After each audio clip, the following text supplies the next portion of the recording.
morning, good afternoon, good evening. I hope you're all doing well this fine Saturday morning or whatever time it is in your country.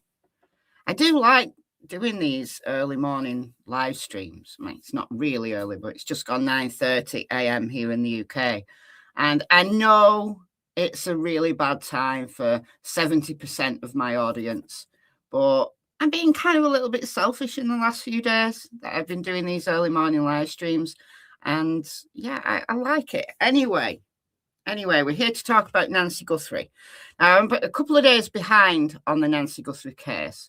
So I know that the world and his wife have talked about Savannah Guthrie's new interview, and it was very enlightening. When I say I'm 2 days behind, I'm 2 days behind reporting on it. I'm not 2 days behind watching stuff. So I've been keeping up behind the scenes. But for the last couple of days, I've been doing Delphi, going through the state's response to Richard Allen's appeal. So, yeah, I'm talking about stuff that came out like 2 days ago.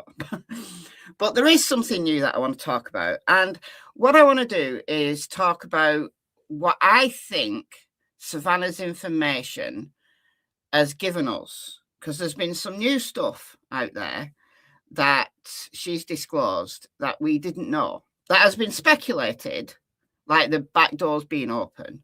That's all been speculated. I think it was Ashley Banfield, one of her sources, who told her that the back doors were open, like wide open. And it seems now that that was true. And Nancy went out with no shoes and in her pajamas, which has told me a lot. It's told me a lot. It's clarified one of the things that I've been wondering. So I want to talk about it. I'm not going to play the full interview. The Today program, let me just share this with you. Oh, that's what I want to talk about, but let me just do this for a minute. The Today program shared the extended cut. So they put it out in 3 parts, I think. And then they've put the whole thing out, like, put together. So it's 35 minutes. I only want to play, like, the first part of it. But it's told me some stuff that I think is very useful. And I've been wondering about it. And I think I can put... I think I've got a more formulated idea now of what went down. Let's just put it that way. No dog alert, but still the back door open. We've never heard anything from law enforcement about the dogs. We know that there were dogs there in the first couple of days. We know, like, we saw some media footage of dogs doing stuff, but we don't know whether they ever got any tracks. We don't know whether they alerted to anything. I'm assuming that in the early stages of that investigation, they were live scent trackers. We do know, we do have actually this. Let me just share this with you. I'll have to find it. But...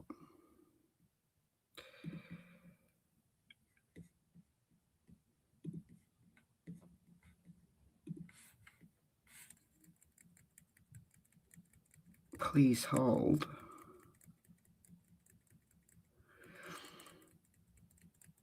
I've played this clip a lot, but for good reason. Here it is. I've played this clip a lot in videos for good reason. But this is Michael Ruiz from Fox filming the blood. And this item was picked up on by Michael. He zooms in on it for a second. And then there's questions asked. about what this was. Like, who had that been left by? Why was it there?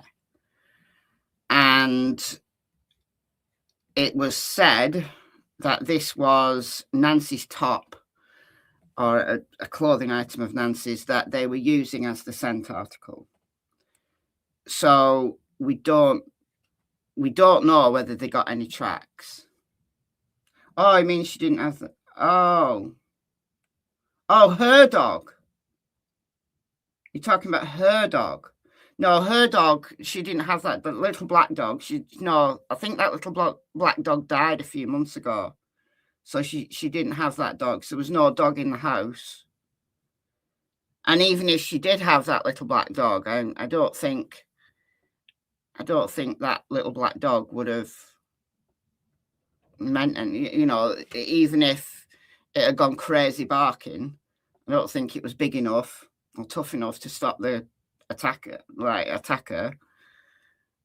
The dog might have been like wandering around outside, like confused and whatever, but no, that little black dog died. So if that's the dog you're talking about, then no, that dog wasn't there. Okay, so yeah, we don't know whether there was a track, but Nancy, so the back doors were open, but Nancy went out the front. And we know absolutely Nancy went out the front because of this blood on the front porch and down this path here. I mean, we've seen this thousands of times now. Brian Entin got a really good shot of that little pool, but you can see spots right the way down this gravel path. Now, if she went out with no shoes, she's going down this gravel path with no shoes. There's obviously somebody forcing her. Let's just put it that way. You've never seen this before. But you've never seen this footage before. I've played this so many times on my videos. I play it probably nearly every video. Even sometimes just as, background as I'm talking. So this was when they released the crime scene. So this was like 2 or 3 days after. And they released the crime scene. They took all the tape down. And Michael Ruiz from Fox took this. And Brian Entin also took some kind of close-up shots of this. But I always play this because they show the scent article that they used. This blue thing. And it was a question that was asked of law enforcement, and they said it was the scent article that the dogs had used. I think she was put over someone's shoulder. Possibly. You'd have to be pretty strong. Like, she was 150 pounds. And she's not just going to be, she's probably going to be struggling as well.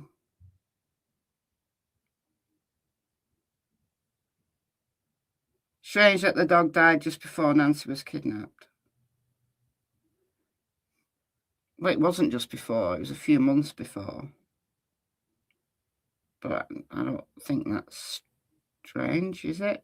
Unless the dog was poisoned, and then obviously it would be strange. It would depend how that dog died. The dog might have just been old. No, she wasn't tiny and frail. I mean, she was frail. She was 84. But she was 150 pounds.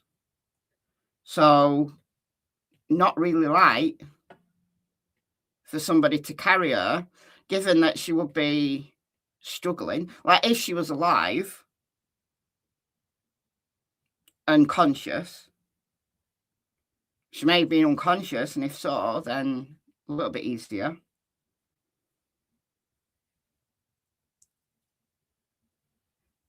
Yeah, feisty, yeah.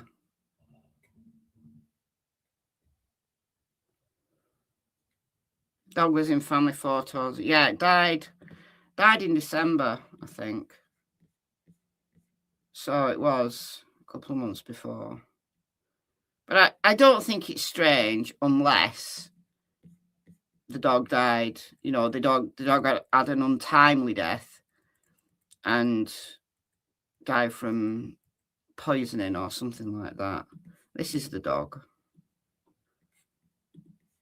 This little black dog. I don't know how old this picture is. The dog doesn't look really old there, but we don't know how old that picture is. But that's the dog. Little black poodle or poodle mix type dog. Savannah said on a good day she could walk to the mailbox. Yeah, she did. She did. So, anyway, I am going to play a little bit from this and give my thoughts on what I think it means for me. Like things that I've been contemplating in my brain. But first, I've just been listening to this just before I went live. I've not actually got all the way through it because I'd set up my live with like 15 minutes notice for everybody. And I was watching this as I was setting up the live, and CC Moore came on. Now, CC Moore is a expert on DNA. She's been one of the main, I guess you would say, developers of the genetic genealogy that we are all interested in here in the true crime community, because it's so very useful. Like the fact that they've got a mechanism to give people like Jane and John Doe's who have been long unknown, like they've just been there in, remains have been found sometimes years ago, and they don't know who this person is, and they've given them, many people now, their names back. And also it's been used in criminal cases. So I want to play a little bit of this with the interview from, so this is on Ashley Banfield's Drop Dead Serious podcast. Are highly degraded DNA. Why will it not let me? Oh no. What's it done now? DNA, we already do. All right. So it's Ashley Banfield, Drop Dead Serious. And I'm going to play maybe about, 5 minutes of it. I've got to, I don't know where I've got to.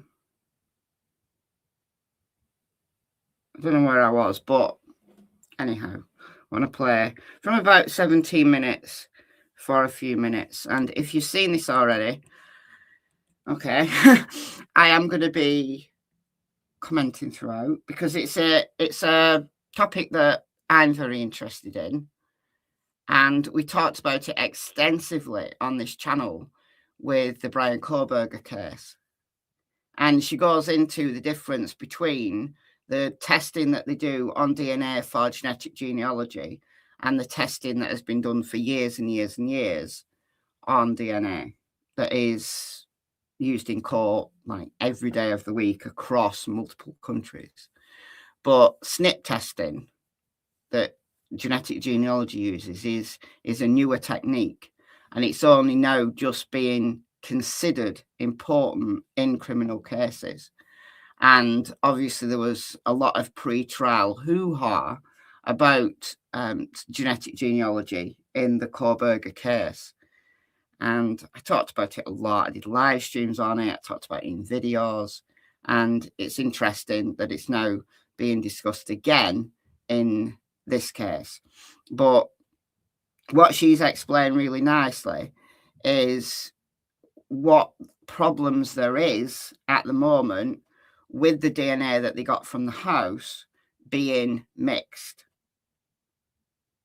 So let's go through some of this.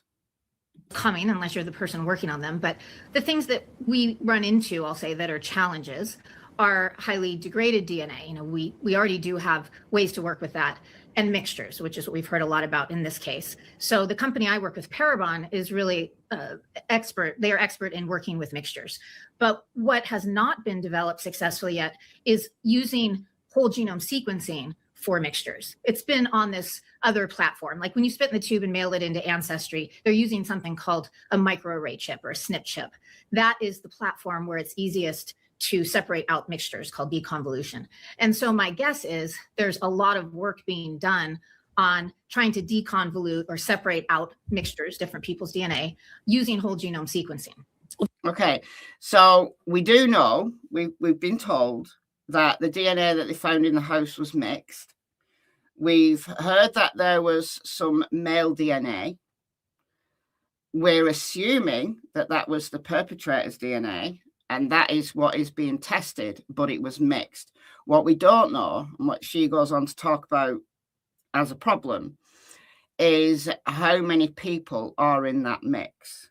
As she explains, it's easy to separate out one genome from another if you have one known person in that mix, and that known person, you have their genes, so you can match your sample with that known person, and then you can basically take that section out, and then all you've got left is the person that you're interested in, and then you can do tests on that.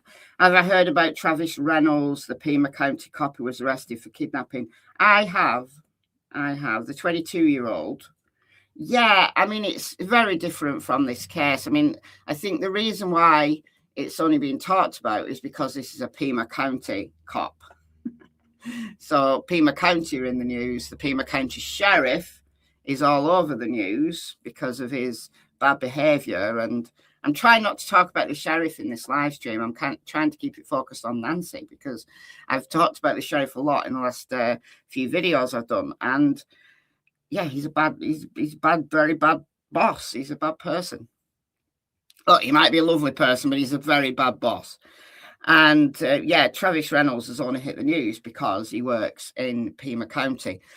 But it's a very different situation. I mean, I don't know. I've read the court document, and I don't know that it's not kidnapping in the way that we're talking about kidnapping in Nancy's case. So for those who haven't heard about him, he held a woman that he was taken to jail. He kept her in his car. She wanted to go in the jail. That's how crazy it was.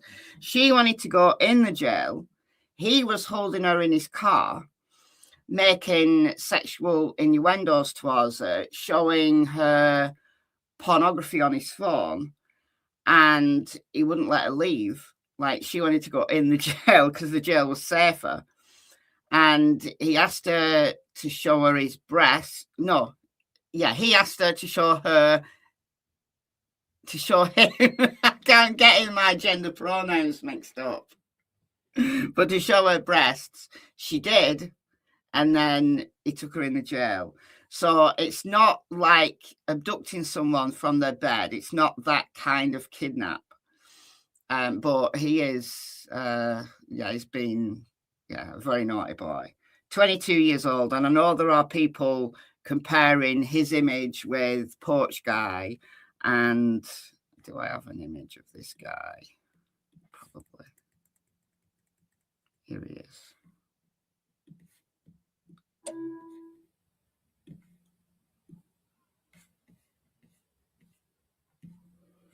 This is just from his appearance in court. So people are comparing him with Porch Guy, and yeah, he's got facial hair, but it's a very, very different circumstance. And I don't think the two are connected. I don't think he is connected to Nancy's case, as in the perp. Might be wrong, might come out later. I mean, it's all down to the DNA. It's why the DNA is so important, honestly. Yeah, Cassie's being held against someone's will. Yeah, it is. So it's not kidnapping in the way that we're talking about it here, but legally, I don't know what the wording of the law is in Arizona. Well, there's where I get confused, because honestly, with all of the rape cases and all of the messy murder scenes, all I've ever imagined is mixtures. And all I ever hear in court is mixtures, but they seem to talk as though it's not, an impediment to solving a crime. So what kind of mixtures are you talking about that are an impediment? Well, there's simple mixtures where you have two people's DNA and the person you're trying to identify is the majority. Say the suspect, the rapist, is 90% and the victim is 10%. That's really straightforward because you have the victim's DNA. You can extract out that DNA profile and you're left with this majority suspect profile. When you are dealing with complex mixtures, that either means there are multiple people, 3 or more, or the person you're trying to identify is by far the minority. So the scientists where I work at Parabon can go down to 40%, which is actually pretty groundbreaking. They can deconvolute or separate out the perpetrator's DNA if he's at least 40% of that sample. And that's really good. That's, I mean, in the very recent past, it just wasn't possible to deconvolute mixtures where you had, say, 40% or 30% of the DNA being someone else's. It was too difficult. But new techniques, new ways to untangle DNA, and therefore more samples being usable, is coming out all the time. And CC's company Parabon have been, amongst the leaders in championing these new DNA developments. Actually, before CC came on in this podcast, when Ashley was just like talking on her own to the camera, she said that the lab that the sheriff used in Florida has got a really, really good reputation and is one of the leaders in new techniques. And she's heard from one of her sources that they're using technology on the DNA in the Guthrie case that is not even commercially available yet. So I don't know whether it's still being trialed or whether it's something that's just so brand new that it's never been used before, but it's not commercially available yet. So the sheriff, for all we've complained about him and for all of his faults, he's actually done a good thing in allowing the lab in Florida to have the DNA, because they do have some strategies in working with that DNA that is not yet commercially available. That's obviously only according to Ashley Banfield's source. So we just have to take it, as that it's a possible. It's a possible. It's not been confirmed by law enforcement, but yeah, I'm very interested in how they can work with this mixed DNA. So as I've said in videos previously, if you have one known sample and then a mix of one other unknown person in the same sample, that's generally doable. However, it's when you get 3 people in the mix, it becomes even more complicated. When you've got 2 unknown people in the mix, you don't know whose is who. So how can you factor each one out? You can't. You have to have one known person in there and the majority of it being the unknown person. So you can take out the known person and just leave the sample that you really want. But if you've got 2 unknown people, well, what do you compare them against? And if you've got 3 people, each giving, let's say, 30%, then you've not got enough to work with. And again, how do you factor all of them out? So this is what she's talking about. So what we don't know in this case is how many people are in the mix and whether that mix is suitable for unmixing from. We just don't know. But if you have 3, 4, 5 people, right? And everyone's only providing 20% or 10%, 15%. That's really not doable for investigative genetic genealogy right now. And so that's where we could see the most progress. And I think with scientists, academics, forensic scientists, all really excited about what we're doing now, that's why we're seeing so much forward motion. We've seen a tremendous amount of advancement just since the Golden State Killer was identified through investigative genetic genealogy in 2018. We needed quite a lot of DNA at that time. And now we need just the tiniest amount. And that's thanks to our scientists. That's not something the genealogists can help push forward. So we're reliant on the scientists to push the technology forward and the techniques in the lab. But I do. And yeah, I mean, look, 2018, it's only 8 years ago that the Golden State Killer was identified. But in the last 8 years, there has been so many developments in DNA, not just in the capacity to unravel DNA, but also in the amount of DNA that's necessary. So now you just need a tiny speck of DNA and it can be worked with. So that's why there's been lots of advancements in touch DNA being used.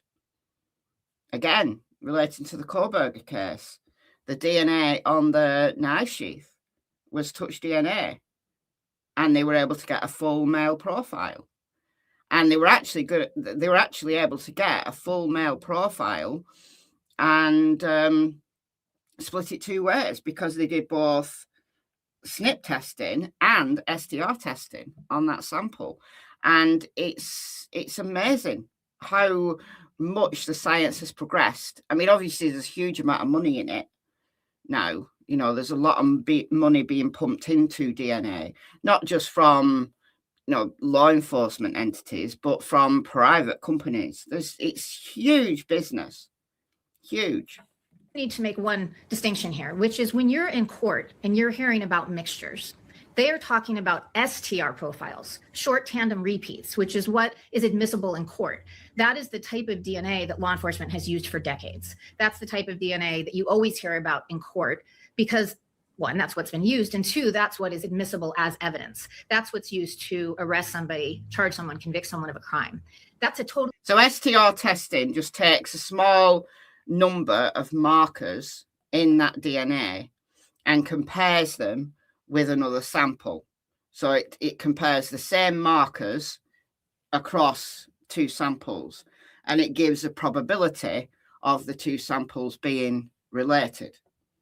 So you get into like the octillion, you get into the like 27 zeros of, you know, it's more likely to be that these 2 samples are the same than this one sample and a completely unrelated, you know, profile. And it's a probability measure. Again, it's something that we talked about a lot in relation to the Kohlberger case.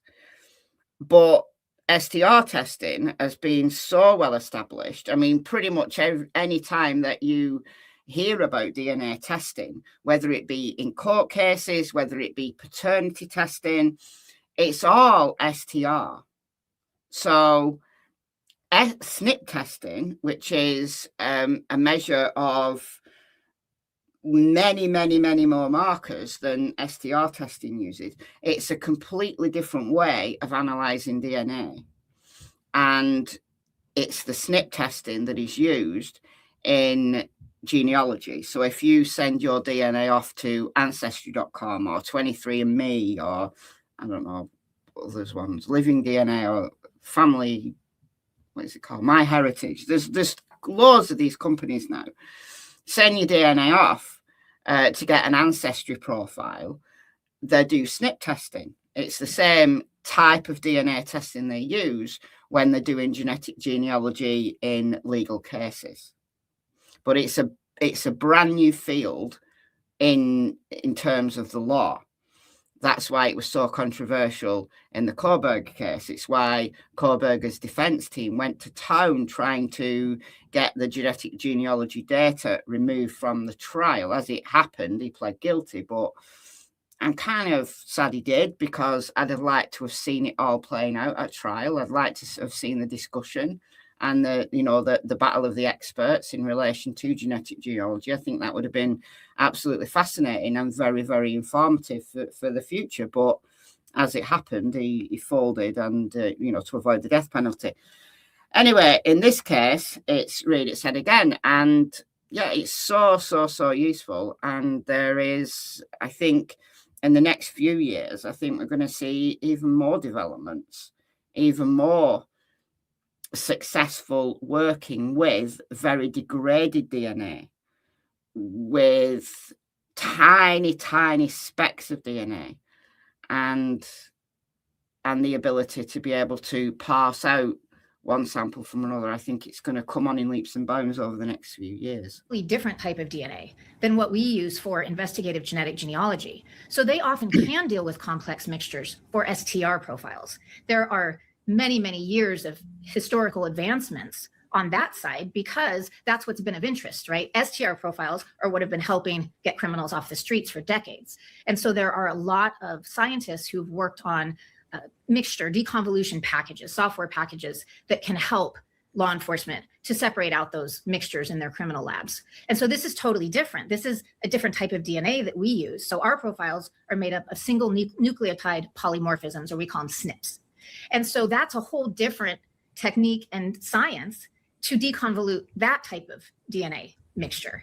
And so you can't really compare the two. The STR mixtures have had decades to be worked on, developed, refined. SNP profiles have only been used in law enforcement for a relatively short time, less than 10 years. And so the techniques to deconvolute mixtures are still new and are still being developed. And the SNP profile compared to the STR profile, you're looking at thousands of markers across the whole genome in SNP testing, whereas in STR testing, you're only looking at about 20 markers. So it's so much easier to parse out one sample from another in STR testing than it is in SNP testing at the moment. But again, it's a rapidly expanding field, and I think in the next few years we are going to see a lot of new developments. Can I ask you, if I were in 5th grade, because that's sort of how I think, what's the difference between the STRs and the SNP? They're just a different type of genetic marker, or different type of DNA. When you test someone, you can test their STRs. Well, it's not a different type of DNA. It's a different. The DNA is the same. The DNA is the same. It's the way that it's tested that is different. Do I remember Ballarat woman? Do you remember Ballarat woman Sue Morphew? Still no body but trial happening. Susan Morphew's body was found. Do you mean Suzanne Morphew? Suzanne Morphew was found. And yes, Barry was rearrested, and the trial, well, he's out on bond, but the pre-trial stuff is progressing. If that's who you mean, you might mean someone else. Or you can test their SNPs, their SNPs. The SNPs are, how do I say this? But if you do mean Suzanne, I have been covering her case. I do cover Suzanne's case.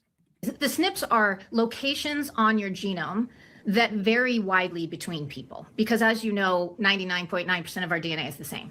So when you're looking at the SNPs, you're looking at the ones that mutate more quickly and that vary between you and me and, someone over there. And that helps us to identify someone. STRs are how many times something is repeated, the short tandem repeats. So that's where you're seeing maybe there's 8 repeats at that location or 10 repeats. So it's really just a different type of DNA. And it's there's not really any reason for us to get too technical about Sure. it if we're talking to, an 8th grader, right? If that's what you want. Well, I always say 5th because I think the 8th graders are smarter than that. But I'm curious that we're just not there yet with SNP research and development. But at some point, is it going to be as good as what STR has been in the last, 5-6 decades? Well, in my opinion, it's much better because we are able. Oh, okay. Samantha Murphy. Yeah, the Australian case. Samantha Murphy. I do remember that case. But no, completely different country. Suzanne Morphew, Colorado, USA. Samantha Murphy, Australia. Yeah. Able to broaden the search, right? With STRs, they're using just a small number of them, 20 traditionally. It used to only be 13, as you probably know. And that it traditionally has been 13, but now more and more law enforcement entities are using 20 markers. But some of the older documentation, you might see 13. Has worked great for its usage, but that means there's been a lot of cold cases. There's been a lot of violent criminals who've left their DNA behind at a crime scene but have not been identified. So SNP profiles, because we look at hundreds of thousands of those genetic markers in genetic genealogy, we can find their cousins, right? And we've all seen that. We've been able to reverse engineer the identity of these people from their distant cousins. And that is the big difference between what STR testing has traditionally done, which is compare one sample with another. So let's say comparing a sample of DNA found at a crime scene with all of the samples that are currently in the CODIS database, if it's an American case, right? CODIS is the law enforcement DNA database, where if you're a felon, you're automatically in there. Loads of people are in there, right? Thousands and thousands and thousands of samples in there over the years. And they compare with CODIS, and they can compare, let's say, 2 different crime scenes where you've got some unknown DNA, but you suspect that the 2 crime scenes were committed by the same criminal. Then you can compare those 2 to see if they're the same. It doesn't give you an identity, but it tells you that the DNA is the same. So you've got more evidence to suggest that, yes, these 2 crimes are linked. The same person committed both of those crimes. Whereas in SNP testing, the testing that is used in genealogy, if you send your DNA to Ancestry or 23andMe, they do SNP testing. It compares hundreds of thousands of markers across the genome. And it's that is controversial, but so very useful. It's genetic genealogy that caught the Golden State Killer.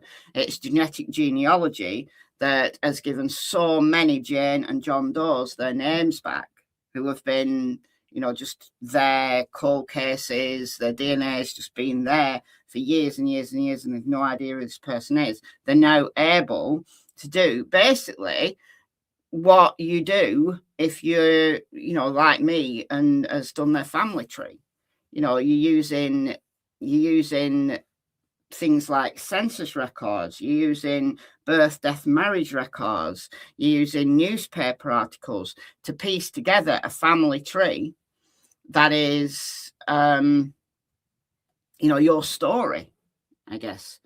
And I started doing my story, my family history back in 2005, years and years and years before DNA testing, this type of DNA testing was even a thing. But now they're comparing, they're basically pairing up genealogy, so the study of your family tree, with criminal cases. They're basically doing what I've been doing since 2005 on criminal cases. So they've got this sample, they're able to put it into a database where other people have sent their DNA for genealogy reasons, and they're able to match up second cousins or fourth cousins or somebody's, distant relative and work it back. So what they did with Koberger, work it back through the family, and then you arrive at a maybe more than one person, but you arrive at a very small number of people. The company is doing this, then submits that as a tip to law enforcement, and then law enforcement have that tip to work from. Is it legal to use a database where people submit DNA for genealogy? Yes, it's legal. Yes, it is legal. There are some databases that tell their customers that they do not allow law enforcement to use their database, but there's nothing in law that prevents them to do so. There's nothing in law to prevent them to do so. So the company might say, we do not allow law enforcement to do it, but if law enforcement want to do it, they'll do it. There's nothing in law to tell them otherwise. So companies are basically, you know, hoping that law enforcement will abide by their policy, but they don't have to. There's no law. And there are some databases that openly allow law enforcement. Like there's GEDmatch, I think it's Family Tree DNA that allows law enforcement to, you know, basically submit samples. So there's no law against it, though. To me, SNP profiling is actually far superior. Another example is if there's a missing far superior person, if we find unidentified human remains, or what's commonly known as Jane or John Does, traditionally you have to have a first-degree relative, so a parent, child, or full sibling, to identify that person legally. They don't always exist. Mom and dad might have died. This person might have died before they ever had children. They might not have any living siblings. And so now we're able to use SNP profiles to close those cases, not only to identify that unknown individual, but then to have the medical examiners rule it's legally closed. That legal identification has always been through STRs. And so a lot of those cases just sat, even if they thought they knew who it was. Now, if we write up these very conclusive reports using SNP profiles, saying we've got a first cousin on each side of this person's family, for instance, or we have their maternal aunt, some medical examiners are willing to take that now in addition to the other evidence to close those cases. So it really just broadens what we're able to do with a DNA profile. And so I think we'll be moving more and more towards SNP profiles in the future. It's so ingrained in law enforcement and the courts to use STRs. And so and to be fair, because STR has been used for so many years, like pretty much any lab who deals with DNA can do STR profiling. There's only there's much smaller number of labs that deal with STR profiling because it's more complicated, it's more complex. I don't see them moving away from that soon or totally, but I think SNP profiles will be used more and more. And we've seen that even. We had a case where we were able to narrow it down to twins. And that was as far as we could get because they had identical DNA through traditional methods of comparison. So their STRs were exactly the same. But Dr. Janet Cady, one of our brilliant scientists at Parabon, was able to find novel mutations, so small differences in the full genome of this person looking at their SNPs. And she was able to say it's more likely this twin than this one. And the court accepted that as identification for the very first time in history. That is crazy. Because, as you know, identical twins have got identical DNA. So from an STR profile, where you're only looking at 20 markers, identical twins would have identical STR profiles. They're basically the same person on an STR profile. But even though identical twins begin with an identical genome, as their life progresses, and that we're talking about from conception onwards, there are very small, just spontaneous mutations that happen in the genome across your life that could happen in one twin, but not in another. And for the very first time, according to C.C. Moore, a court has accepted that an identical DNA profile, presumably this is a crime, is more likely to have come from one twin versus another because of these tiny spontaneous mutations that have happened, that happen in all of our genomes across our lifespan. That is absolutely fascinating because it's been so difficult in the past to tell one twin from another. Now it is possible to tell one twin from another by really drilling into someone's little tiny spontaneous mutations. That's crazy. That's crazy to me. So fascinating, absolutely fascinating.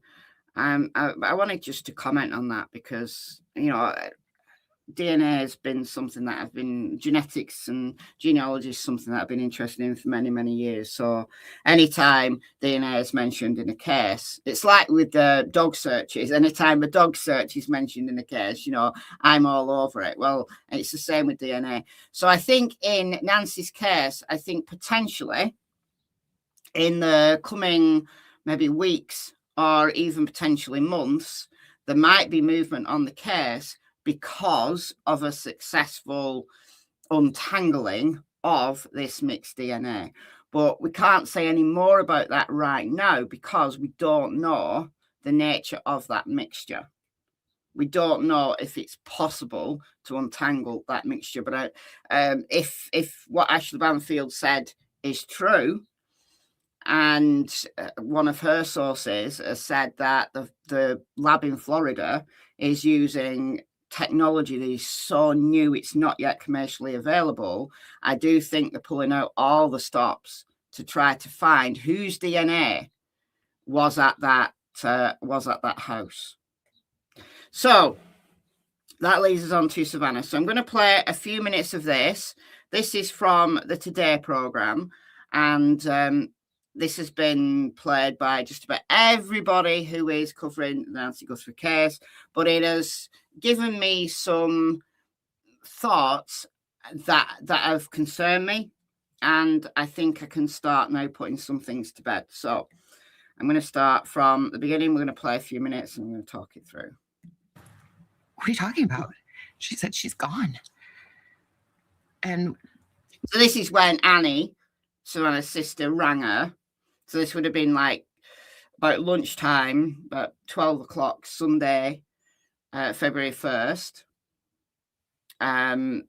It was a church member, if you remember from like the first story that came out, it was a church member that reported to Annie that Nancy hadn't turned up. Initially, we thought it was for church, you know, a physical church, but it wasn't a physical church. It was a church service that is broadcast over the internet.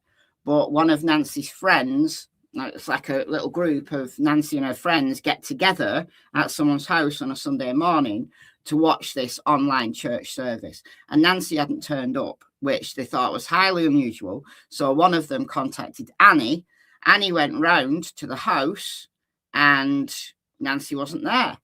So she started calling round. She called Savannah, and that's what she's talking about here. She was in a panic. I was in a panic. I'm like, call 911. Yeah. She's like, I did. We called them. They're here. And we thought that she must have had like some kind of medical episode in the night, and that somehow, you know, the paramedics had come because the back doors were propped open, you know. So the back doors were propped open. Again, that is new. I mean, it's not new. We kind of knew through, you know, people talking to sources and so on that the back doors were open. We didn't know whether they were just unlocked, as in open, you know, unlocked, or whether it was wide open, as in, you know, an open door. But she is saying propped open, which is interesting. So to me, it appears that the perp went in through the back. We also heard early on that the cameras at the back had been smashed. We kind of heard that. Law enforcement hasn't confirmed it, but we kind of heard it. So perp went in the back. Now, I've speculated whether they intended to take her out the back, but they couldn't take her out the back because she couldn't. They knew that they weren't going to be able to get her out the back because she, you know, couldn't walk very well. And that's why they changed their mind and took her out the front. So the perp definitely went in the back, though. Back doors. Right, there's two sets of sliding doors.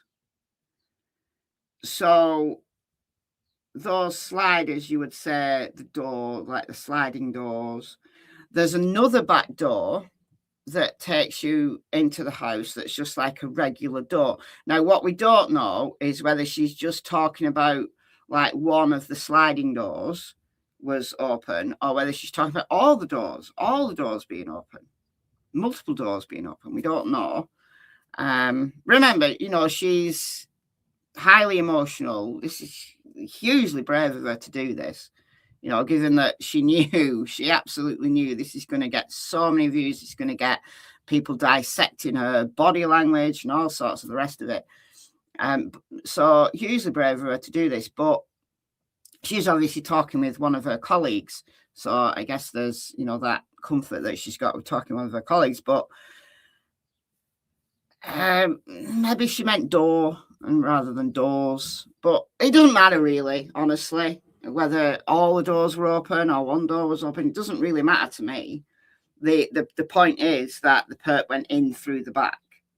So the perp has, I think, parked a car a ways away from the road that Nancy lived on, because you can, there's a road. Let me show you. It'd be easier just to show you.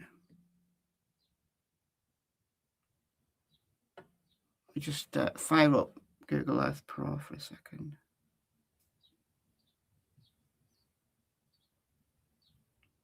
Google Earth Pro takes so long to open it. I don't know why. Come on. Here we go. All right. Just a second. I'm just going to take a screenshot of this.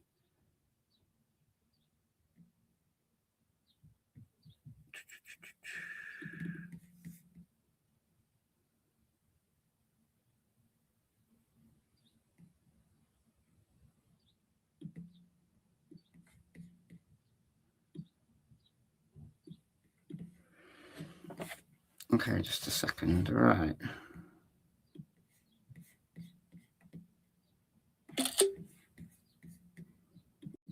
Because Google Earth Pro won't open as a web page.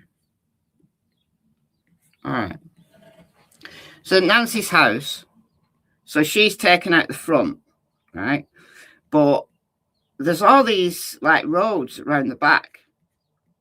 So if the perp thought, well, I'm not going to park at the front because that's really conspicuous, I'm going to park a ways away, like over here or down here, across here, over here, and walk through. Now, if this is somebody who knows this neighborhood really well, and I think it is, I think this is somebody who is local. I do. I don't think Nancy was taken very far initially. But someone who was parked a ways away and he's going to walk her out the back through the desert. Now, all of these are owned, like this land is all owned by people. But in the dead of night, when there's no street lights, you could easily walk through this desert and not be seen. So I think they went in the back because they thought they were being smart by parking a car not on Nancy's street, but on another street, which was smart. You know, something that Brian Koberger didn't think of, is it? And they walked through and they were going to walk Nancy through the same way. And then they realized they weren't able to get Nancy. She's never going to be able to walk that far. It was going to be a whole thing, a whole deal. So they walked right at the front.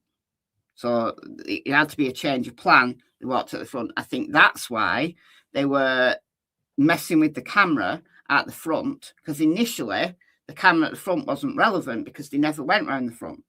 So I think they had to mess with the camera at the front because they had to revert to plan B, that they didn't intend to take Nancy out the front. That's what I think. And if I was a criminal in this area and I wanted to kidnap someone, I'm not going to just park in front of their house. I'm not. I'm going to go through the desert at the back because it's easy to walk through and it's easy to park your car somewhere within a few minutes walk, but away from the actual scene.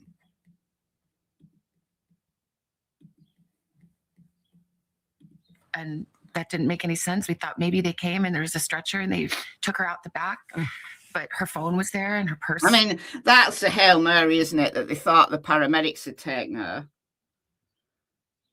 because, you know, a paramedic he's going to contact next of kin. Well, once she got to hospital, they're going to contact next of kin, aren't they? Even if Nancy's completely unconscious and they can't, you know, get next of kin details from Nancy, surely there's a medical record there with some next of kin information on. So it's a Hail Mary. I can understand why they thought that, but yeah, I mean, if only it had been that. If only it had been that, you know, that paramedics had come and taken her due to a medical emergency, and I don't know, the hospital got so busy that they just hadn't got round to phoning the family, I guess.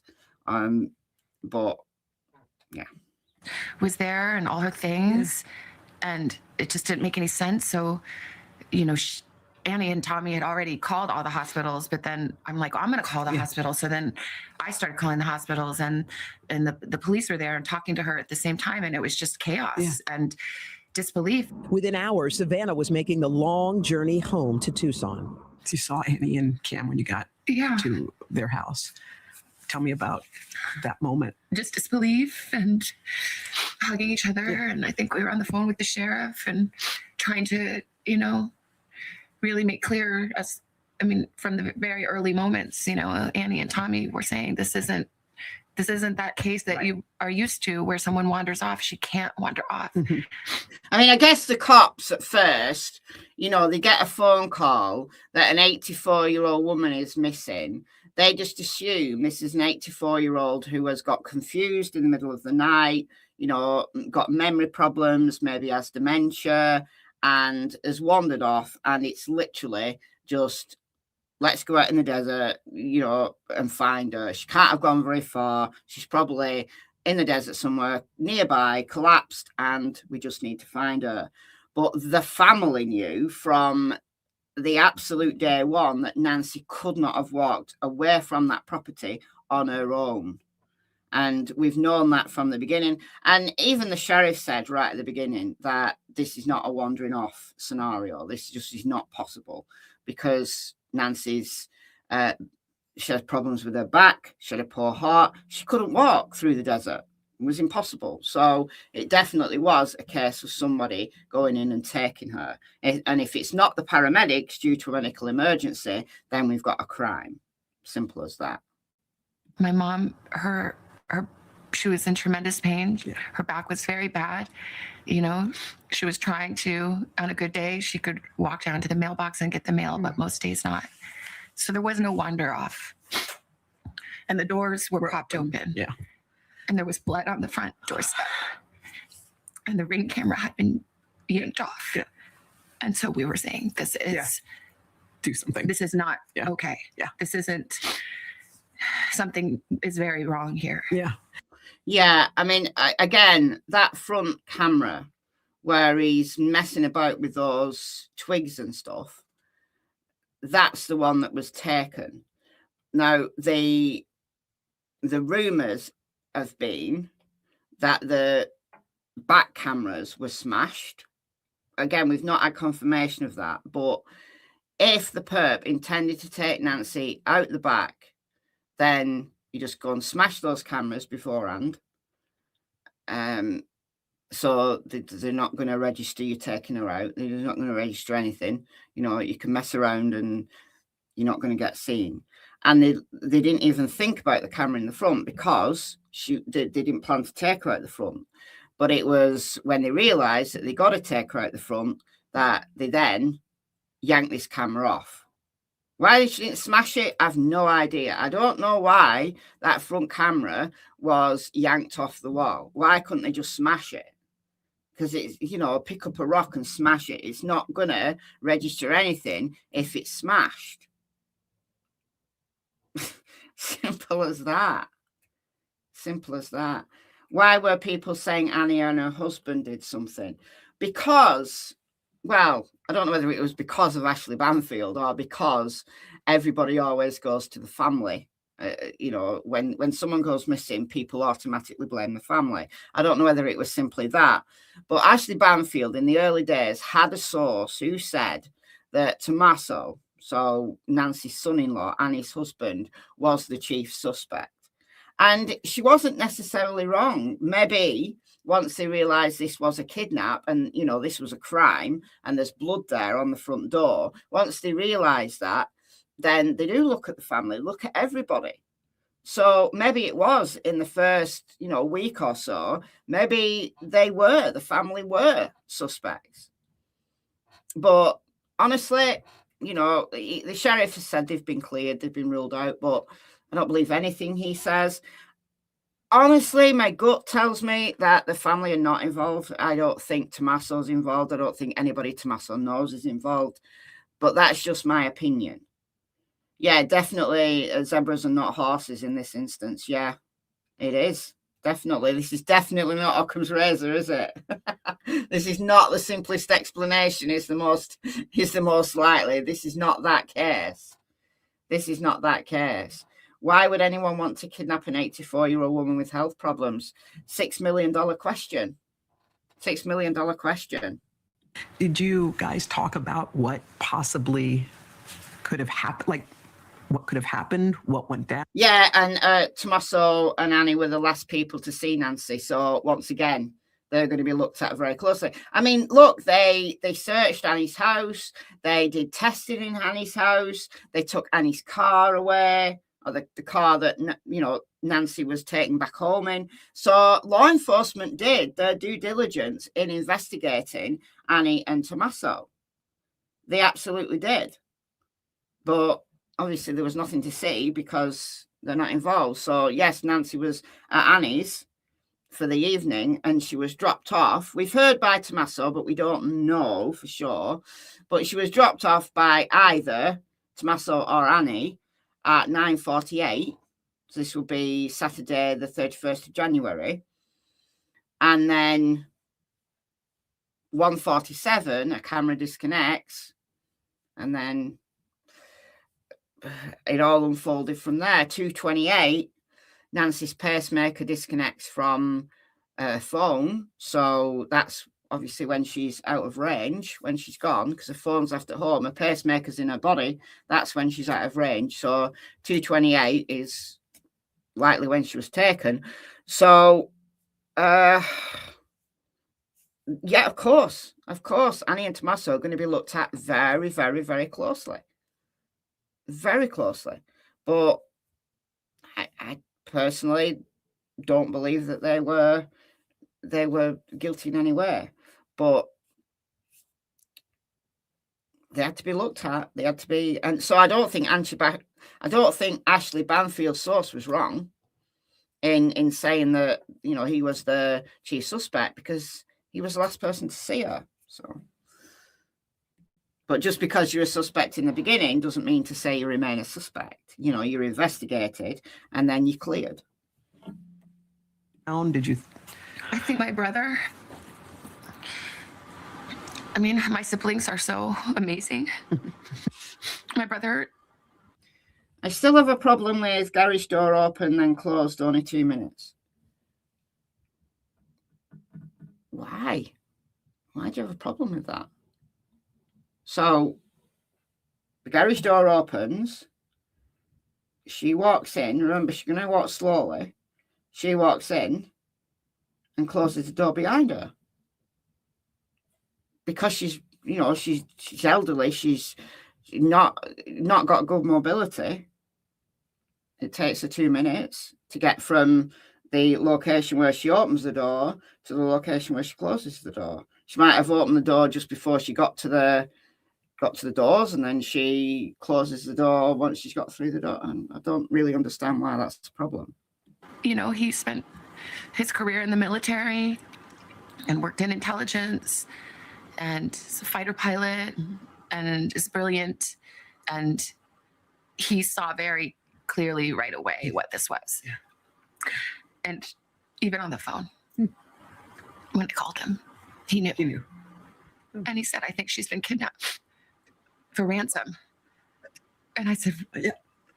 what? Well, why? What? And then, I mean, it sounds so like, how dumb could I be? But I didn't want to believe. I just said, do you think because of me? Oh, can you imagine? Can you imagine having that weight on your shoulders? You know, because she's famous, because she's worth 40 mil, you know, was she kidnapped because of me, because she's my mother? Imagine having that weight on your shoulders. That is so bad to have a weight on your shoulders. And I think it's possibly a weight she'll always have. I think it's such an unusual event. And if they don't get, you know, if Nancy's never found, or they never solved this case, she will have that weight on her shoulders forever. Not enough time. What, 2 minutes is not enough time to get from one side of a door to another? I honestly don't get what you're talking. Like, you open the door just before you get to the door, and then you close the door after you've gone in, like got the other side of the door. 2 minutes is plenty of time, even if you're walking like a snail. I don't understand why people are. Anyway. And I said, I'm sorry, sweetie, but yeah, maybe. But I knew that. You did. But remember, this is just one theory. We don't know. We absolutely do not know that it's because of, you know, Savannah's fame or Savannah's wealth. It might be nothing to do with Savannah. Do I know anything about the Noah Donahoe case in Northern Ireland? There's an inquest ongoing at the moment. I do not. I've never heard. I'm sorry. I don't know the Noah Donahoe case. I do not know it. All siblings were responsible for Nancy's safety for her house. Were they though? You know, Nancy was not mentally unwell. She wasn't cognitively impaired. So actually, no one's got responsibility. Like, it obviously, if she was cognitively impaired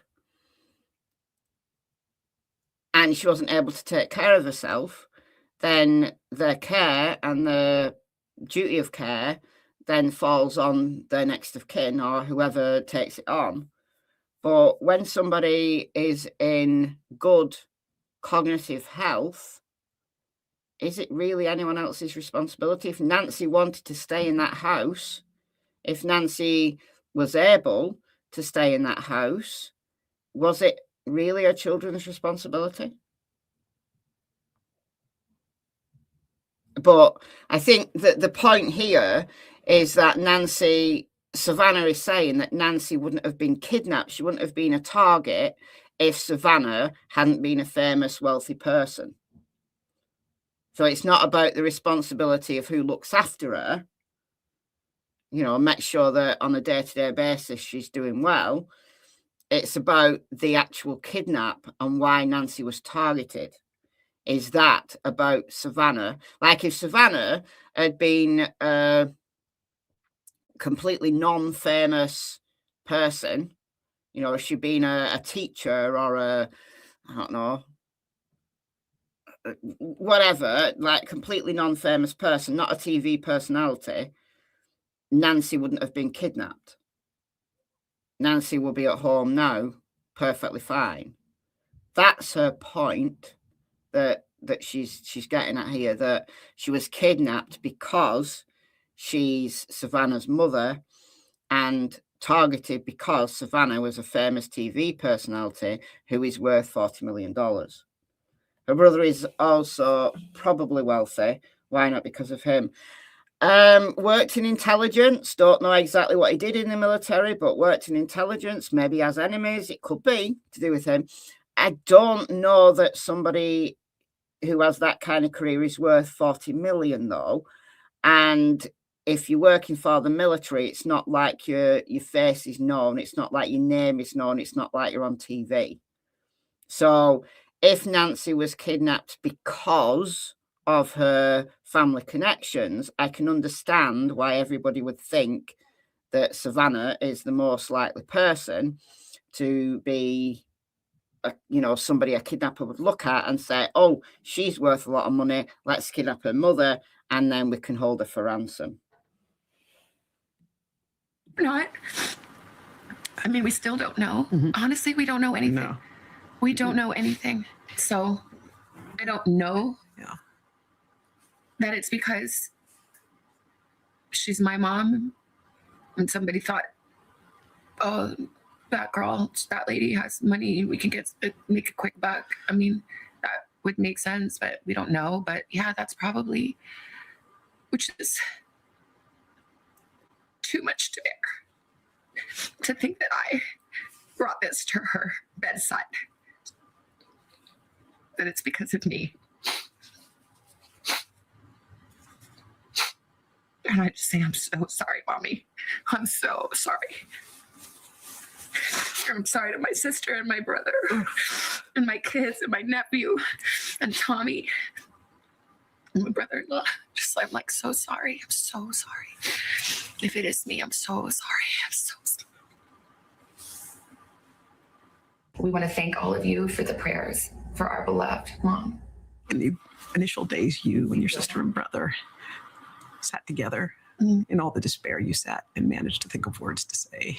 How were you able to do that in that moment? Well, my siblings are amazing.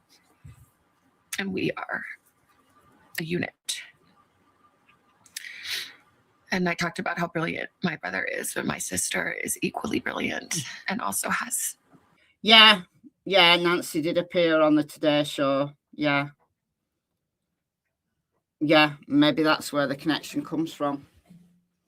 So they look at Nancy, they say, oh, look at that. That's the lady who lives in such a house, and she's got a famous daughter. I know what, I'll kidnap her and hold her for ransom. Yeah, quite possibly. It quite possibly could be that she was seen on the Today Show. And I've said from day one, that this is somebody known to Nancy. Not necessarily that the kidnapper, like Nancy would look at the kidnapper and say, oh, I know you. But it could be a friend of a friend.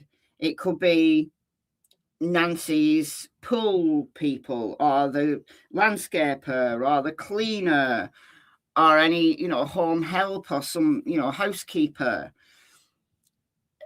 Somebody loosely connected with them. So it could be a friend of them.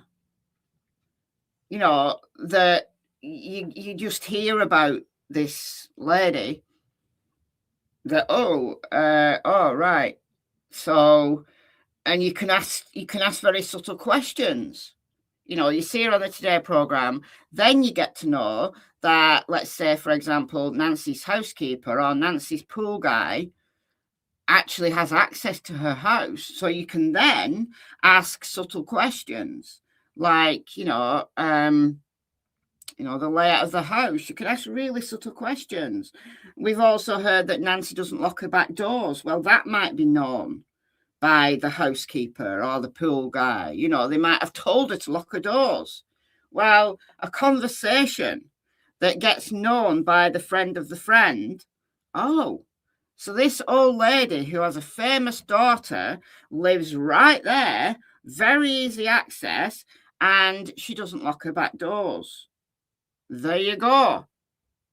That's your connection. Finding the connection, or for law enforcement to actually find, all of those steps, it's impossible. Without an actual tip that comes in, You might never make that connection. But I do think it's someone local. I do think it's someone who is very loosely connected with Nancy. And I've said that from day one, and I maintain that. At this moment, new information might come out that changes my mind. And I reserve that right to change my mind at any time I like. But at this moment, and for the last, what is it now, 7 weeks, 8 weeks, I've thought the same. This is somebody with local knowledge. This is somebody who is loosely connected to Nancy and who's targeted her because there's money in the family and they took their chance. Special powers of intuition and faith and language. I can't understand her not locking her doors. Old people are usually careful about locking doors. My mother says she's like Fort Knox. No, I don't agree with you. In very quiet, low crime areas, older people grew up in a different time when people never locked their doors. You didn't need to lock your door because you knew everybody and there was no crime. And some people don't recognize the dangers out in the world, especially if you're living in this very, very quiet neighborhood. You've lived there for years. Savannah grew up in that house. So you've lived there for like 40 years. And you've never had a crime committed in your neighborhood. You've been perfectly safe for the last 40 years. Why would you even bother to lock your door? I mean, look, I don't lock my doors. I don't lock my doors. I go out and my door's unlocked. I don't take my keys with me when I go out. My door's unlocked. Why? Sometimes I forget. At night, maybe I lock my front door 50% of the time.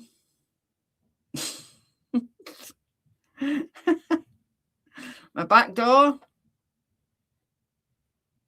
No, I never lock my back door. Occasionally I do. I don't. No, look, guys, I'm telling you.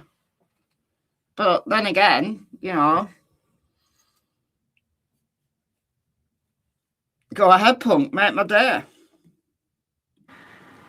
And depth and heart. And I feel like we came together with all these beautiful gifts that came from our mom and dad and from God. And somehow together we did our best to come up with the words to say.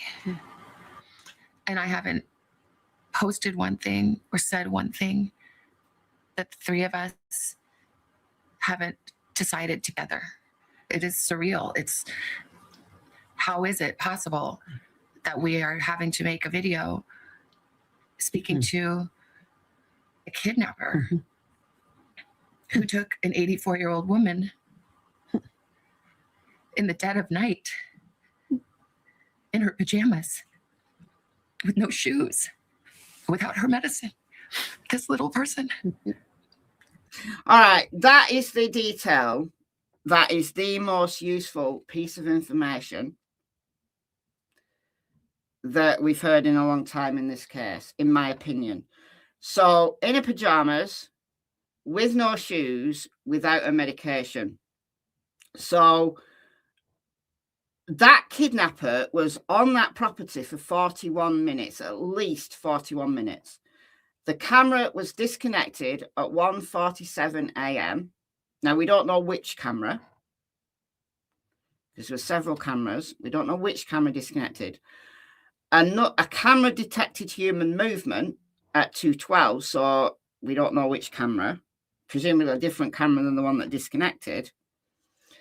And then at 2:28, Nancy's pacemaker disconnected from her phone. So from the 1:47, where the initial camera was disconnected, to 2:28, which is when Nancy was sufficiently aware, so probably driving away, 2:28, that's 41 minutes. So somebody going in to purely to kidnap her, 41 minutes is a massive amount of time. It's huge. I wondered initially whether they allowed Nancy to get dressed, take a change of clothes, take some medication. Now, we heard at the beginning that medication was in the house, but I said, we don't know whether Nancy had more medication than the family thought, unless Annie knew exactly how many pills and, how many days worth of a supply Nancy had. Maybe if Annie dealt with all of that, maybe she would know that no medication had been taken.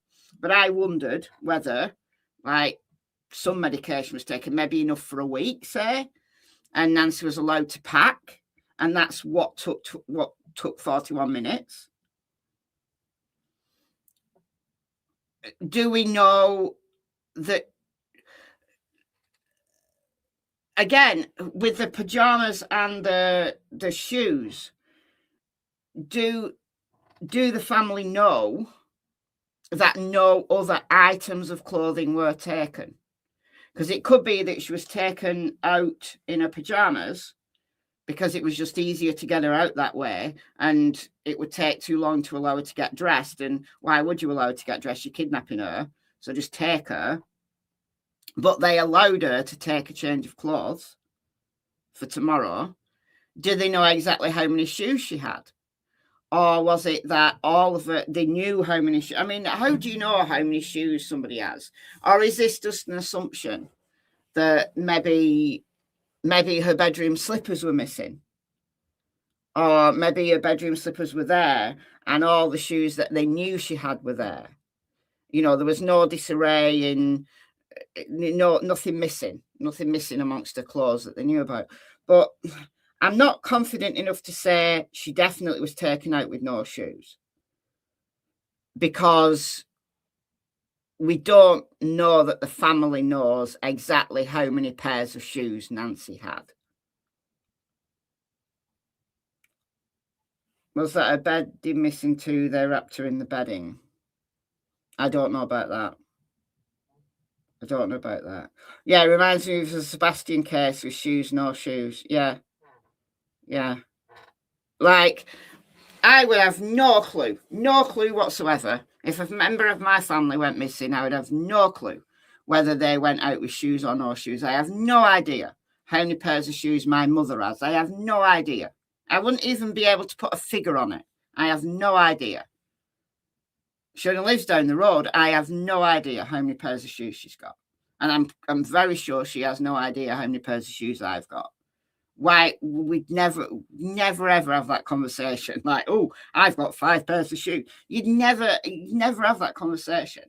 So unless this, the Guthrie family is very different and they know exactly how many pairs of shoes the mother has, then it's not 100% that she had no shoes when, they took the bed in, someone said. I'm not going to take what someone says. Some random person says. I'm not going to take that. I am going to take what family members say, though. Brian Entin said it. Look, if he's got a source that says that they took bed in, okay, fair enough. I'm still not going to say it's confirmed, though. I mean, maybe they allowed her to. Maybe she had a blanket draped over her shoulders. Maybe they allowed her to wrap herself in a blanket. Maybe they carried her out in a blanket if she was carried.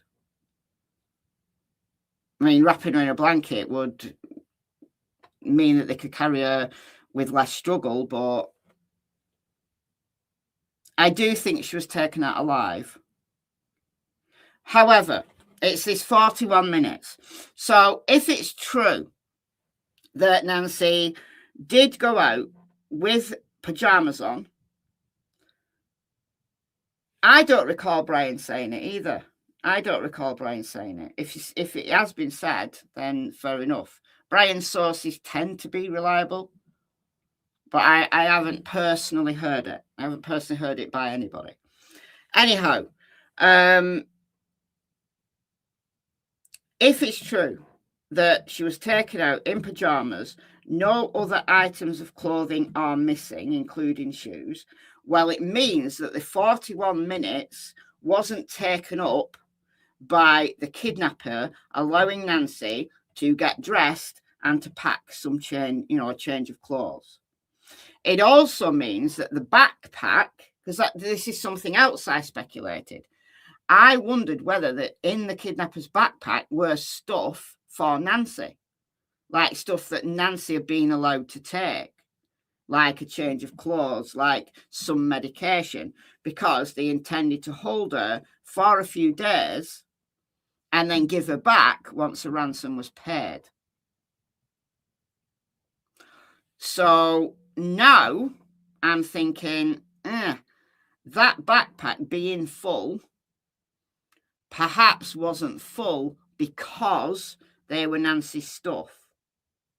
We see the person with the full backpack towards the end of the abduction, when they realize that they can't take Nancy out the back, so they take her out the front. They have to go out the front and disconnect the camera. They didn't expect to go into plan B, so they have to disconnect the camera at the front, and you get a view of this backpack that is full. Well, if this is true, that Savannah's saying that, she was just taken as she was, she basically woken up, taken out of bed as she was, then nothing in that backpack is to do with Nancy's comfort, shall we say, in the few days that they intended to hold her. So that's given me a lot of thought process ability, that if this is true, those 41 minutes were not taken up by a kidnapper having some compassion. I mean, I don't know how you could say a kidnapper's got compassion, but in so much as allowing her to take some things for her comfort and her welfare in the few days that they intended to hold her, and they did intend to give her back, by allowing her to take some medication or some clothes, it means that at least she had some, something to change into, some medication to help with her pain and her heart condition, and they intended to keep her alive. But if none of that is true, then what was those 41 minutes all about? Because as far as we know, this was not a robbery gone wrong. We've never heard, and Savannah never mentioned, that anything was taken out of the house, because this might have been something that Savannah would have mentioned if things had been taken. It was like this was a robbery and Nancy had woken up and confronted the burglar. It doesn't appear that that's the case. So what was this 41 minutes about? What was that about?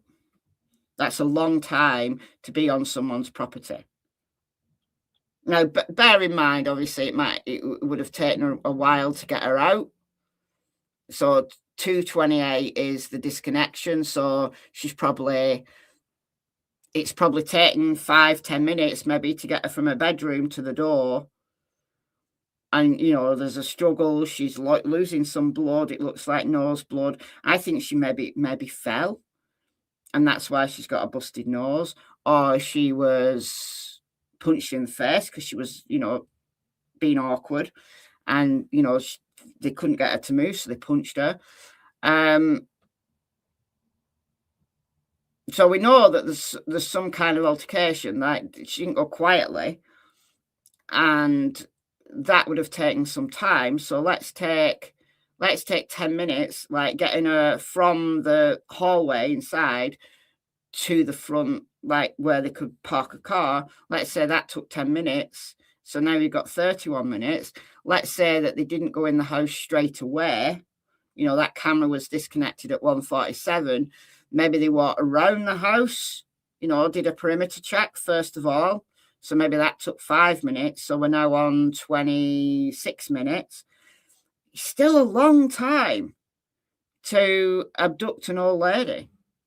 It's still a long time. And what else happened during that time? You know, literally, you should be, you know, kidnapping someone, you should be able to go in, you know, have your idea of how you're going to confront them. Well, you know, she was in her bed. And then you just literally grab them. She's 84. They knew she was old. Like, grab them and you drag them out. It would take no more than 5 minutes. Like, you know. So obviously things maybe went wrong. But why that length of time? That is really worrying. And that's what makes me think that there was SA involved. That this is a Russell Williams scenario. And I did a video about Russell Williams last week. Because Russell Williams, his last murder, that's exactly what he did. Exactly what he did. Like his level of violence and perversion had escalated to such a degree that he wasn't comfortable. He wasn't comfortable anymore. It wasn't satisfying anymore to just break into someone's house and SA them. He broke into someone's house that he'd been stalking. He SA'd her inside, but then he took her. And he kept her and basically tortured her, SA'd her for hours, told her he was going to take her home, and as they were leaving, he hit her over the head and killed her. He never had any intention of taking her home. That's just what he told her. So we cannot ignore the possibility that this is a scenario like that, where we've got this escalating level of violence, that this perp has been doing lower level crimes for a long time. He's good at what he does, so he's never been caught. Like Russell Williams never was caught. 82 burglaries that they pinned on him eventually, and he had never been caught for one of them. No criminal record, very, very well respected Air Force pilot in the Canadian military, and he'd committed 2 murders, 2 SAs, and a murder before the final murder, where he kidnapped someone, held her for hours. I think it was a day he held her for before murdering her and just leaving her body in the woods. So it was tire tracks that got him. Tire tracks and boot prints that got him. Go and watch the video that I did the other day if you don't know the Russell Williams case. So it's always been on my mind that this is the Arizona version of Russell Williams, that this is a complete creepo who has broken SA'd her and then taken her so that he can have a plaything for a day or whatever, and then just murdered her. And the fact that she's 84 means nothing, because unfortunately elderly people are targets of SA, because if the person is turned on by vulnerability and basically dominating someone, overpowering someone, then an elderly person is actually a really good target. And they're frail, they don't fight back. So there's always that. So it could be absolutely nothing to do with Savannah Guthrie. This could be a completely different motive. A completely different motive. Did I hear about the deputy arrested for kidnapping? He favours the Perp a lot. Yeah, I talked about that at the beginning. Right at the beginning. Travis Reynolds, yeah, I did talk about that at the beginning. And to beg for mercy. In the days that followed, multiple notes demanding payment were sent to various media outlets. The ransom notes or ransom requests came. Did you believe those to be real? There are a lot of different notes, I think, that came. And I think most of them, it's my understanding, are not real. And I didn't see them. But, a person that would send a fake ransom note really has to look deeply at themselves. Yeah. To a family in pain. But I believe the 2 notes that we received, that we responded to, I tend to believe those are real. Really? And that's the other big thing that has given me a lot of food for thought. So she's talking about the one that wanted 6 million in Bitcoin. Do you remember that? They sent it to TMZ and to local news outlets. So it's within, was it 3? Within like a day, wasn't it? That was sent, or maybe 2 days that was sent, but sent to certain media outlets. And she tends to believe that that was real. And it makes sense because when the family did statements, it was talking to a kidnapper. It was talking to a kidnapper. And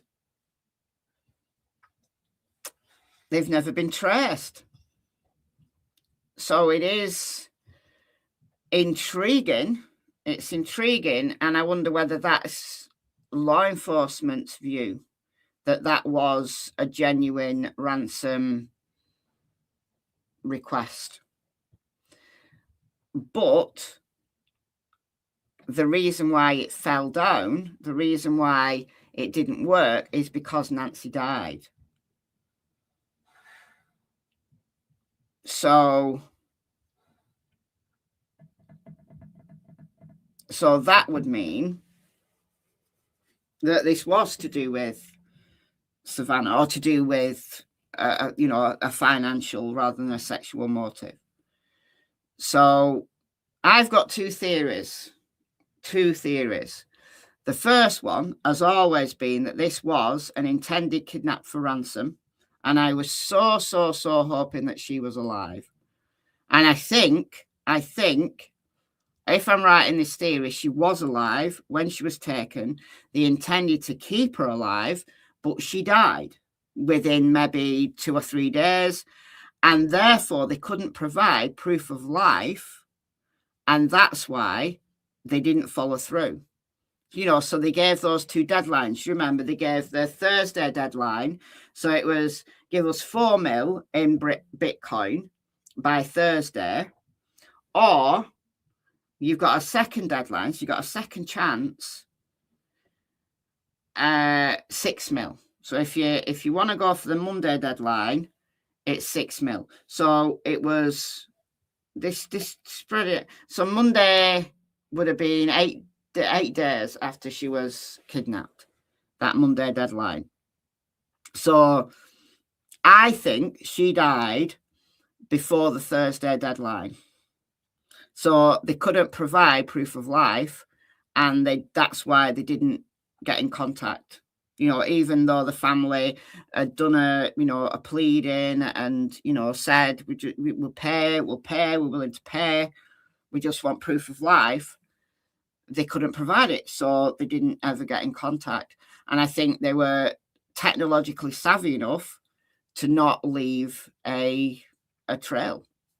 You route it through different servers, you route it through different VPNs, and it's impossible. It's impossible to track. So I think that Nancy was alive when she went. I think they intended to keep her alive. But she died before the Thursday deadline. Maybe she had a heart attack and died, or I don't think they intended to kill her though. And therefore, the body has been out there. I think the body was taken and disposed of in the desert somewhere, and that body has been out there since week 1. So why? And I say this again and again and again and again and again. Why on earth the message has not gone out for people, within a 4 mile, 5 mile, whatever radius, to at least, check your own property, because that desert is vast. That desert is inhospitable, but it is owned. It's all parceled up. People own it. Check your own property. Now, if she's been taken, let's say across the border, to Mexico and then dumped, well, a body's likely never going to be found. It could be by, found, some bones found at some point in the future by accident. But that's my number one theory. My second theory is that this wasn't a kidnap, and that what Savannah believes is a genuine ransom demand wasn't. It was some clever but absolutely despicable hoaxer who did that. Obviously, I don't know what the law enforcement knows. Law enforcement might have more information about it. They might know that this genuinely was, a kidnap ransom demand, and they know it was genuine.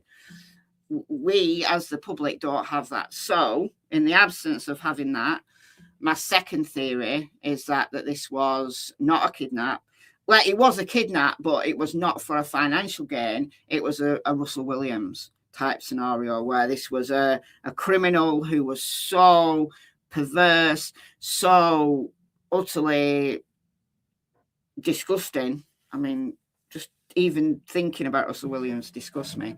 But it's the Arizona version of Russell Williams. Whichever it is, I mean, it's definitely the zebra rather than the horse. There's nothing Occam's razor about this case. So, yeah. I think that's all I wanted to play out of this. Let me just... When the Ring camera video surfaced, oh, God, and you could see who that person was, just tell me what you thought when you saw those images of the person who took your mother. I mean, it's just absolutely terrifying. Yeah. It's just totally terrifying. it is terrifying. Imagine waking up and seeing that. And I can't imagine that is who she saw standing over her bed. Yeah. It must be agonizing for the family. I can't. It's too much. Yeah. And I'm glad and grateful to the investigators and the technology companies that were able to find that video. Mm-hmm. To, I hope, at least with people of good heart and compassion, stop the irresponsible and cruel speculation that had started to swirl. Well, it's still swirling. Nothing has put pay to the speculation. Look, we're all speculating. I'm speculating right now with my two theories. I'm speculating either kidnap for ransom or nothing to do with finance. This is a perverse, disgusting individual who has become so deranged that they're now kidnapping people. And if that's the case, then everybody in that area is at risk. They absolutely are at risk. If this was targeted for ransom, then, yeah, maybe some other rich family is going to get targeted in the future. Hopefully not. Hopefully they've realised that it's not as easy as it looks. Anyway, whichever it is, I do not believe that the family is involved. I have said at the beginning that I'm not ruling anything or anyone out. Even when the sheriff said, I'm not ruling anything or anyone out. No, the sheriff originally said nothing was ruled out. And then he put that message out on social media saying that the family were cleared and anybody calling the family responsible is cruel and blah, blah, blah. Even then, I thought, well, the sheriff's saying it. I don't believe anything he says. But honestly, I don't believe the family are involved. That's my gut reaction. I don't believe that person on that camera is in any way connected to the family, as in they sent that person, that it was arranged that they sent that person. But again, I think whichever it is, whether it's your Russell William Perv type or whether it's your kidnap for ransom type, I do think it's someone in Nancy's wider social circle, like a friend of a friend of a friend. I do.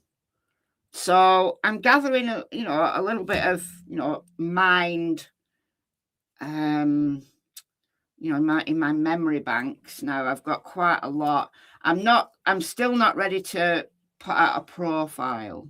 I think what I could do is profile the second theory. I could easily profile the second theory.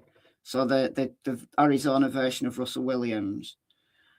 Profiling somebody who is kidnapping for ransom is a lot more difficult. You've got a lot less data to work with. Why wasn't the church congregation involved? I find that strange. There was no church congregation running Bear. There was no church congregation. This was a few of Nancy's friends that got together at one of Nancy's friends' house to watch an online church service, which was running out of New York. So the other side of the country. So that's why the church congregation theory is completely and totally irrelevant. There was no congregation. Well, there was, but it was in New York. And then the people that watched this service at this friend's house probably are Nancy's age. So are they gonna they're gonna kidnap somebody? I mean, it could be the nephew or the great nephew of one of them people. You know, it could be some distant family member or a family friend of one of those people. So could be. Has anything come of Nanos's recall? Not as yet. I'm trying purposefully not to talk about the sheriff because I've talked about the sheriff so much. I've not talked about the sheriff in this live stream because I want to actually talk about Nancy and focus it on Nancy. Did Savannah also watch the same church service? I do not know. That has not been stated. That has not been stated. No sophisticated plan. I think there's a level of sophistication in so much as this wasn't just an opportunist. I don't think this was just an opportunist. I think this is somebody who has thought about this, has planned this, and has cased that house, knew that Nancy was elderly, lived alone, didn't bank on not being able to take her out the back. Therefore, they had to revert to plan B and get the camera off the front. And I think that's what we're seeing. So there's a level of sophistication there. Also, if this was a kidnap for ransom and Savannah is right in that the first kidnap ransom demand that came in, you know, the 6 million Bitcoin, that if that was genuine, then there is some sophistication there technologically because they have to be able to cover their tracks. You know, online, they've got to be able to cover their tracks. So I do think that there is a lot of planning has gone into this. What they didn't bank on, though, was her dying. If indeed it was a kidnap for ransom. We don't know it was, but if it was, and Savannah seems to think it was, then I do think it was that she died, but it was unintentional that she died. You know, it went wrong at that point. But if this was a homicide, as in somebody taking her to abuse her and then murder her, then whichever one it was, I think it still is someone local within a few miles of Nancy's house and who is loosely connected to Nancy. Whichever one it is, I think it is the same. So Savannah only mentioned blood outside, not inside. She was referring that in relation to like turning up on, you know, when Annie turned up on that Sunday and you see the doors open and you see blood on the front porch. You know, that's the first thing you see. Now, I don't know. Ashley Banfield said she had a source that there was some blood, like the similar kind of, you know, spots of blood on the inside. So in the front hallway. So inside the house, but in the front hallway. But there wasn't any pools of blood. So it wasn't like she was stabbed or shot in the house. There was no blood patterning that indicated her being killed in the house. Now, she could have been killed in the house and strangled, but I believe she was alive when she was taken out. I think the blood that we're seeing in this footage here is, I think it's nose blood, like the spots, and the type of drips you get when your nose is bleeding. Now, that could have been because she was punched in the face, or it could be because she fell and she got a nosebleed. Or some people just get spontaneous nosebleeds, don't they? And with her heart condition, she probably was on blood thinners as well. So, you know, bleeding will be easier. And it would take longer to clot if she was on blood thinners. So, all right, guys, I'm going to go.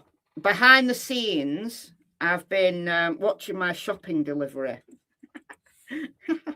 I've been watching the Amazon driver getting closer and closer to my house. He's still one stop away. He's about... Oh, he's in the town. He's in the town, but he's not in the village yet.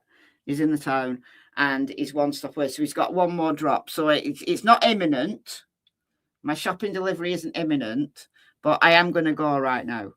Cassie's come in to tell me that my time is up. As she always does. So, yeah, we're going to call it here.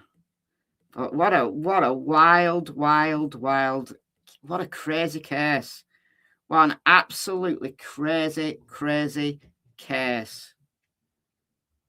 Anyhow.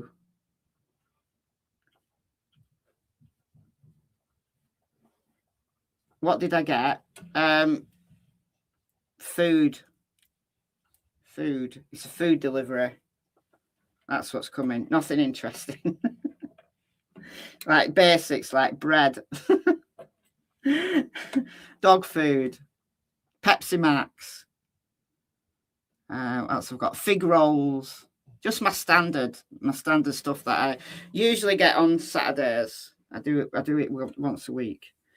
All right, I'm going. Thank you all for joining me. Thanks as always to the mods. Let me see, did I get any? Didn't get any donations. I was just thinking I might have missed one or two, but no, not getting it. That's fine. All right, guys. So I did intend early on in this case to do an open panel on the Nancy case, just to hear people's views. So I think I'll probably still do that. You know, fig rolls are great, aren't they? Oh, fig rolls, they're my favourite. They're my all-time favourite. No, I don't drink beer. No. It's disgusting. I can't even stand the smell of beer. Never mind actually buy it. Dear God, no. All right. I am out of here. Enjoy the rest of your day, wherever you are. And I will see you soon. Bye, guys.